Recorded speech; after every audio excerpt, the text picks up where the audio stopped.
Good morning, everybody. How are you doing this morning or this evening, whenever you're watching this? It's Connor. We're back with another episode of The Room Mill, your latest daily Leeds United news beat. We're talking about a Leeds United striker that we could be going in for this January window. We're speaking about a Max Wober potential deal that could be on the cards. We're speaking about Jack Harrison. We're speaking about that number 10 role and what Daniel Farke said yesterday. And we're going to be speaking about how Leeds United are going to be setting up against Derby County tomorrow. So let's get into it, shall we? So Graham Bailey is speaking today, obviously the journalist that has appeared on this channel before that. Wober is apparently concerned about his lack of game time at Leeds United, as we all know. However, there are still players at both Salzburg and Leipzig who are available that could help Wober whilst bolstering Leeds' options.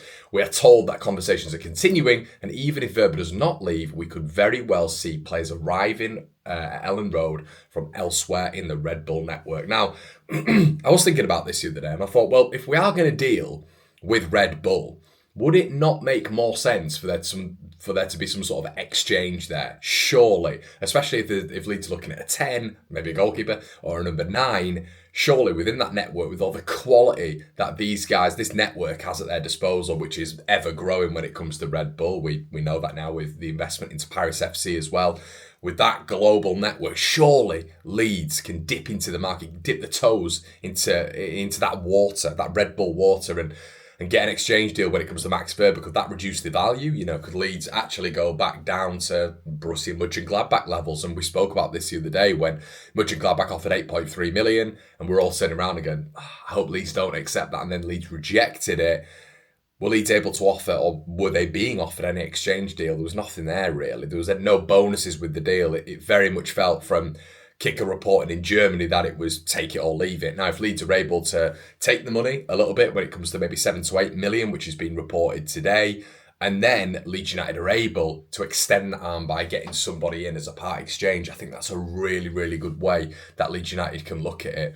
Graham says we are told Leeds now part of the Red Bull network are in regular contact as part of those talks. There was talks about Wober and a potential loan to Salzburg. I have to say, if it is a loan, and this is the second part of this conversation, if it is a loan, and that is what we're doing, we're almost facilitating the player there. And there are bonuses with loans. You know, you send him out to Salzburg, as he did with Borussia Mönchengladbach. He comes back in the summer, and he's still a Leeds United player, but his value has gone up.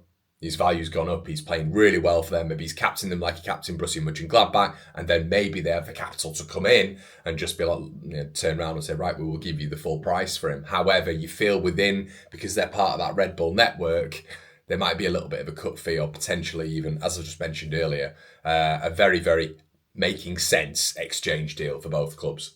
Okay, so next bit of news today is going to be the Leeds United team for tomorrow, everybody. Get your thoughts in the comment section below. Derby County coming up, a game of which we're kind of all really sort of on for this weekend. I love playing Derby in games which we win, of course.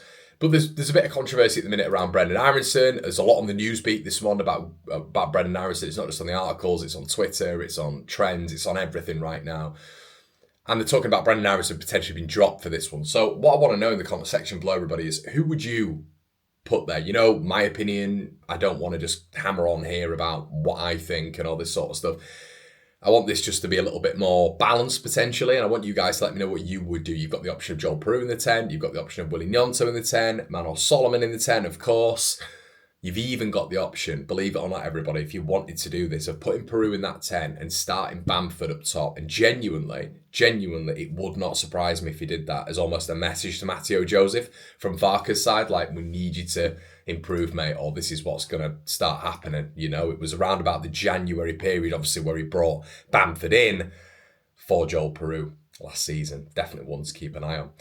So Leeds United's hopes as well of selling Jack Harrison are taking a bit of a beating, if I'm honest with you guys. I watched a little bit of the Everton-Wolves game on my very legal stream the other day, and Jack Harrison was woeful. Good Lord. There was 2 sitters of which Armando Broja almost put on a plate for him. There was another one as well, which was almost like a back post header, put on a plate for him. And he's doing his all, tug the shorts, look up at the sky. Oh, no, I've missed.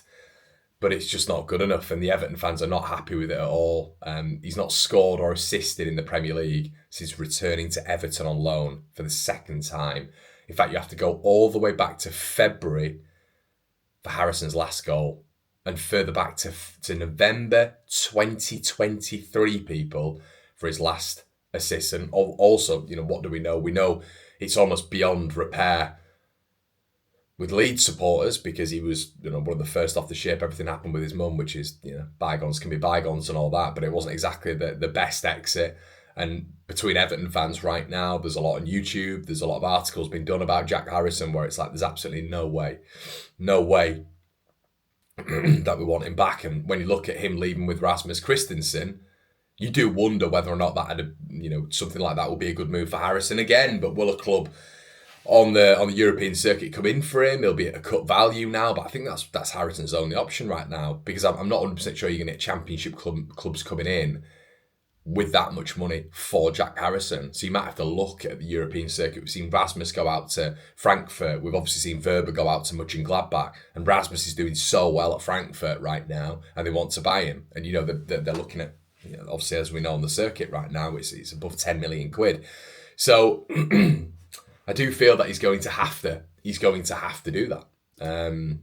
He's going to have to go out to Europe. So something else as well, Paul Warne was speaking about Daniel Farke, and some people suggesting that he's going to be losing his job or should be losing his job. Paul Warne said, "I can't believe he's under any pressure at all. And if they did get rid of him, I don't know who they'd suggest to get in or who could do any better. I think they're a great team. It's the toughest place to go in the league." Obviously, we know as well, Abu Adams is out for this one, and David Ozo is also out for this one. So sort of good news for Leeds United there. But let me know what you think on what Paul Warne's just mentioned there when it comes to Leeds United being the best team in the league and Daniel Farke being the best manager. So according to a few reports this morning, Tutto Mercato Web, who are coming back into the fold, Leeds are targeting an 8.5 million January move for Yusuf Arabi. Now, Arabi's been on the circuit, I keep using that word, for a while now. He's Hammarby IF striker, and he's doing really well at this moment in time. 4 goals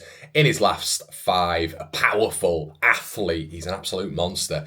But he's in the under-21s for the Swedish national side, and there's a few clubs in for him, and it looks like Leeds, Norwich and Genoa are the front runners for him at this moment in time. His current value is 10 million euros, 8.5 million quid.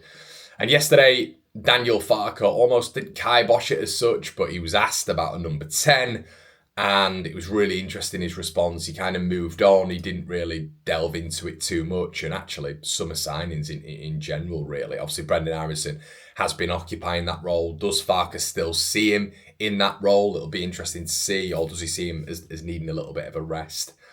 So he said, "I spoke more or less about how I judged our summer transfer business. This is definitely a point I made when he was talking about the number 10, but it's also like then we get on with it, and we have 8 more games coming up. We don't take a decision too early, so after these 8 games, we can discuss about everything and draw a line under it and speak about what is necessary. But at the moment, I'm far away from making a judgment right now." And the positive yesterday was obviously Ethan Ampadu back in training, hopefully back in the January months. Guys, it's been an absolute pleasure. Make sure you like, comment, and subscribe. Head on over to the Patreon. This video, as always, is sponsored by IPM Group. Make sure you're checking out Football Prizes. Link in the description below for a bundle of prizes. On our merchandise sale, we've got loads at this moment in time. Checking out your Peru stuff, checking out your Joseph stuff, and of course, checking out your additional bits on there as well when it comes to Tanaka and One Leeds merch, everybody. It's been an absolute pleasure, and I'll see you in a bit. Cheers.